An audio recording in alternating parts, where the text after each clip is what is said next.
Pilgrims then go to Mina and they cast pebbles at Jamarat.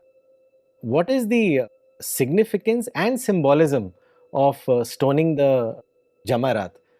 If you could tell about this. Actually, pilgrims stay at Mina for a few nights to rest and make dua and to reflect spiritually. Sometimes 3 days, 4 days, or even 2 days.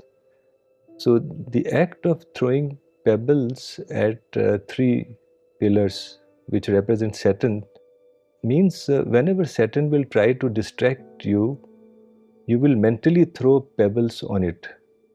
You will mentally throw pebbles on him. Right. This is not a physical stoning. Saturn is not standing there, right, but he affects your mind. So it represents pilgrims' commitment to resist Saturn's whisper, Saturn's promptings and distractions, and it demonstrates readiness to push away Saturn's promptings.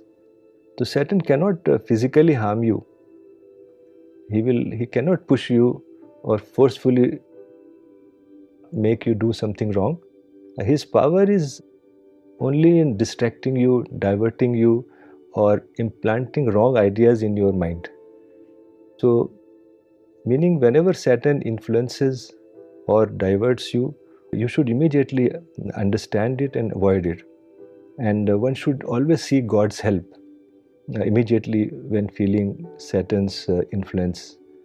As we can say, Auzu billahi minash shaitani rajim, la hawla wa la quwwata illa billah. Or we can say, Allahumma inni auzu bika min hamazati shayateen wa auzu bika rabbi an yahdurun. So these are some du'as which you can always say when you feel that Saturn is putting thoughts in your mind or trying to put negative thoughts. So these are dua very helpful. So Rami is not just a ritual but a symbolic act of inner strength and spiritual alertness against Saturn's temptations. Right. So it serves as a lifelong commitment to staying vigilant against evil influences.